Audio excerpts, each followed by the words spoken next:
Hello everybody and welcome to another Transformers review. Thanks again to the guys at tf-direct.com for shipping this guy out to me with lightning fast shipping. Today we're taking a look at the Transformers Dark of the Moon Striker Optimus Prime knockoff. First impressions, this guy's come through. He's weighty, he's heavy, and judging by the success of the KO Buster Prime I did, I was really looking forward to getting this. Very similar to the Buster Prime. The box itself does feel somewhat flimsy and doesn't quite match up to that of Takara and Hasbro. The writing on the side, although it's pretty crisp down here like the striker and the technical data, is slightly blurred, as too is some of the writing on the back here. But all in all, it's a box. I mean, I don't generally keep my boxes. If you're a mint in-box collector, maybe this isn't going to be the toy for you. The box is, like I said, quite flimsy. The printing of the Autobot logo slightly offset, slightly blurred, as too is a Striker Optimus Prime. But I didn't get this for the box, I got it for this massively awesome figure inside. Let's take a look. And here he is out of the box, and wow, doesn't he look insanely good. Really loving the gunmetal on this guy. Okay, yeah, I loved the chrome on the Buster Prime, but I actually think the gunmetal, along with the Dark of the Moon abs that he's managed to get himself, I think it really does go slightly better and does look a little bit more natural and probably will last a lot longer in the overall scheme of things. I noticed that the Buster did tend to get very small scratches, so you had to be super careful with how he was stood or transformed. This guy did come with a tech spec bio kind of card thing. You got this card here with the overlay of the weapons. You pop that over like so. But he did not come with an instruction manual, so I'm going to have to guesstimate my way around this and see if I can do it from memory.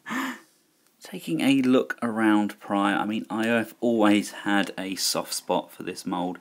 It's probably one of the best Optimus Prime moulds going, and they've done some really great things with it, and I just think it really works. I am really glad that they done this Striker as a KO as well, because I saw it released and I thought, oh, I really want that, but I just couldn't justify the cost. I mean, I used to have the Hunt for the Decepticons version of the mould. I used to have the Revenge of the Fallen version of the mould. Of course, I had the Buster version of the mould. And there's a lot of money, you know, to keep reusing and slightly resculpting a mould. There's a lot of money to keep spending out on it, and this is absolutely perfect. I personally, without that box, if somebody sold me this loose, I would just take their word for it that it's a legitimate product. It doesn't look like a knockoff at all. I mean, just look at that for a truly fantastic head sculpt. I love how they've painted the eyes silver on Prime. It really does work. Really nice. And the head itself, it does look really relevant, doesn't it? I mean, I just seen Age of Extinction, and that really does capture the same sort of night-like image that the Age of Extinction Prime has got. There is one slight defect I've found with this guy. If you come and have a look over here at the shoulder, just have a look here. There looks like there's some sort of mist paint there almost, where they've gone from this grey to the gunmetal grey. That is literally all I've found. This guy is just superb. Really beautiful piece. So happy with it. Just look at the abdomen on this guy.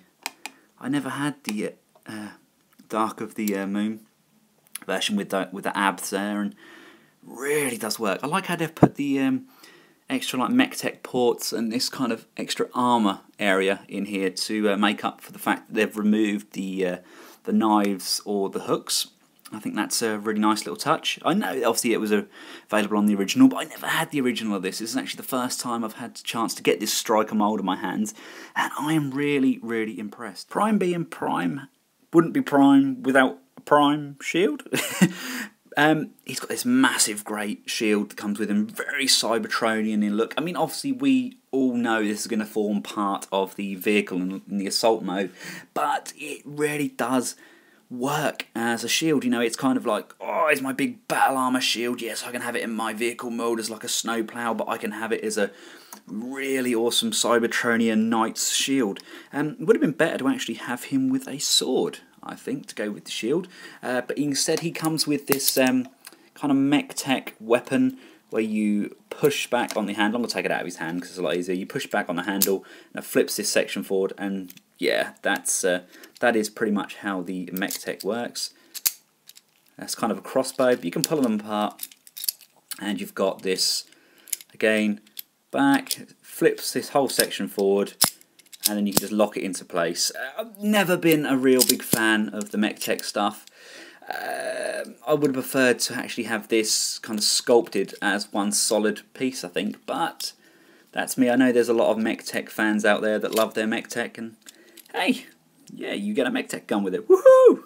With those weapons removed, we can actually get a really, really nice look at how beautiful the sculpt on this guy is. I love the paint applications on those abs there, and if you can see it just inside there, if I can just get that in the light, they've really kind of made the Autobot logo in there pop. They've kind of painted it red, and it does stand out. It really separates that kind of chest section. Not too comfortable with the groin section, just kind of poking up. Not entirely sure what they were going for with that, but I'm sure they had their reasons. Just taking a look at the actual legs, I've loved the fact they've used a really kind of dark blue with this. I think the dark blue actually works a lot better than what the regular kind of Hasbro blue does. It's almost kind of like a dirty, rustic kind of, I've been out in the wars fighting, and this is kind of my dark, dirty paint job. And I think it works. It does look a lot better. It looks crisp. You've got the real nice flames. You've got the kind of really fine detail on those, and it works. The paint applications themselves and the actual detailing on the flames are very similar to that of the Buster Prime, just kind of minus that pinstriping. For those of you who have absolutely no idea how to transform this guy, let's kind of bodge our way through it together, shall we? Without instructions. So I'm going to remove his said shield, come round here, and I'm going to remove the gun. As you see here, I've actually got the gun. I'm holding it at the bottom, kind of where the crossbow section is. I think it looks better kind of mounted halfway up the arm. That's just how I do it. Obviously, each to their own. Your first step to this guy, if we just move his arms out of the way, he's got this waist section here, and the waist is actually attached kind of at a peg in the middle here. You want to grab the legs and the upper torso and just pull them apart. So there we go. That reveals this nice big plug here. We can then unfold this guy at the hinge. It's kind of a big long hinge there, so that comes out the back here. So it's kind of like, woo! Come down to the feet. And at the moment the feet are like this. You want to flatten them out.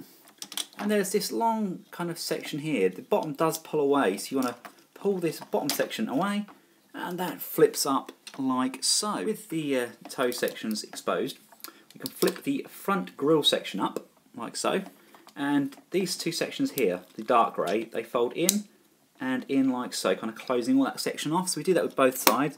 Flip the grille up like so, and you can just fold those two bits in like that. That's going to form the front of your cab. Looking at these kind of side wheel sections here, they're tabbed in. Just untab them, just a peg here. Fold it all the way out like so. And again, there is another tab just here on the leg. That plugs in to there, he says. Plug that in.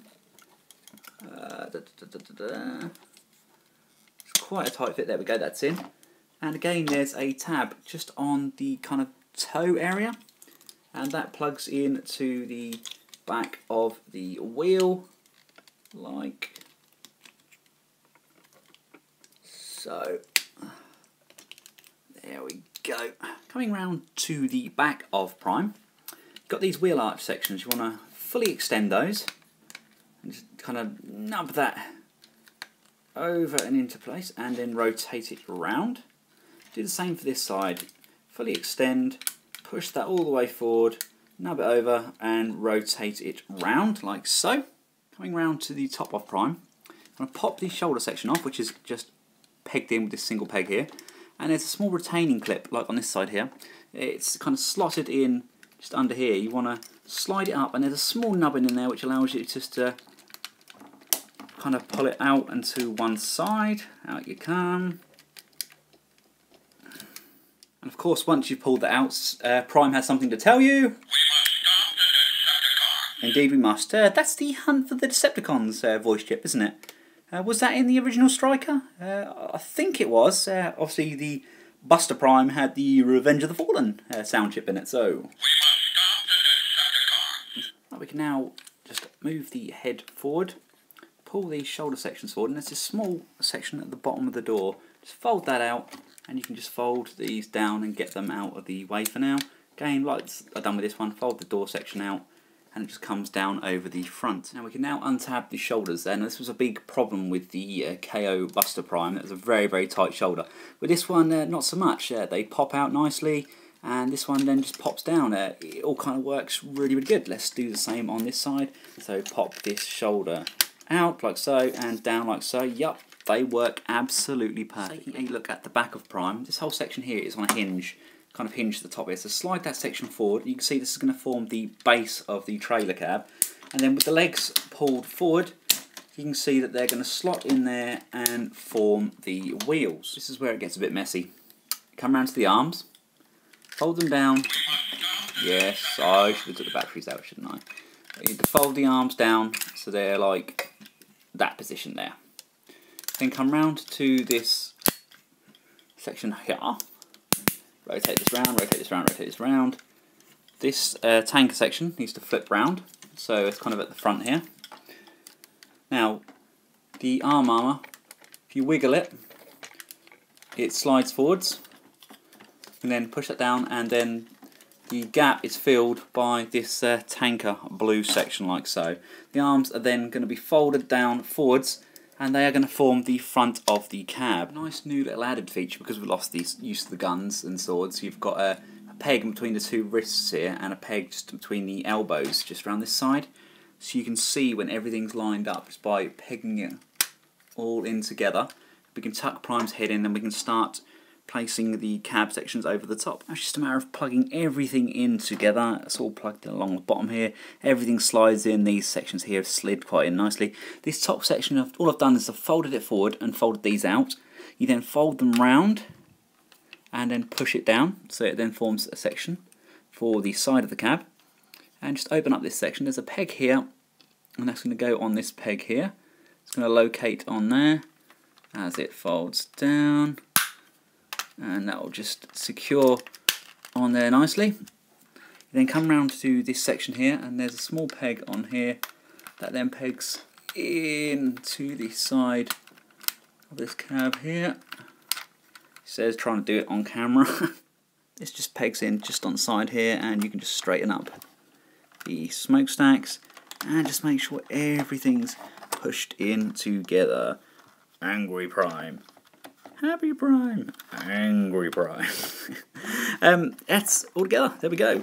That's your Prime in his vehicle mode. Just straighten out the mudguards on this. They sometimes pop open when you're halfway through the transformation, but I actually really like it. I really like the gunmetal grey. I think it really works.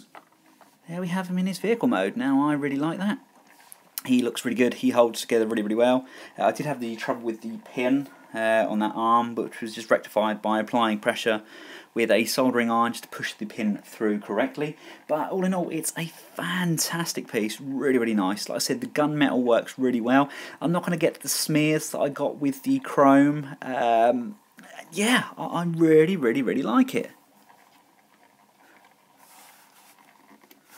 Now there is this option to have the armour on the back here. Not a fan of it myself. You can then plug your weapons into the weapons holes and kind of have him firing forwards or back. It looks silly, you know. It just doesn't work. I think it's them trying to make something unnecessary. Obviously, the main aim of this armour is to be just that. Let's fold this down so it's completely flat. Make sure everything else under there is flat. And basically this section here is going to fit on the front of her Prime. So we need to fold this over here and fold this over here. And we come round to the front. And we're basically going to clip this bad boy on. Let's make sure everything's on. Is that all on there nicely? Yes. Yes, it is. Oh, it looks so good. Now what we're going to do for his kind of assault mode is going to unplug this section here. And we're going to fold these down like so they're kind of facing forwards. You're then going to hinge this up like so, and there's a tab that's there, and that will plug just in like so.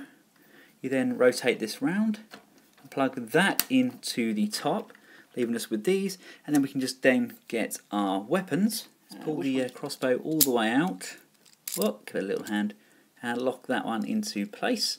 And let's put it this way, like that. That will just plug in there with a bit of moderate force. Come around to this side.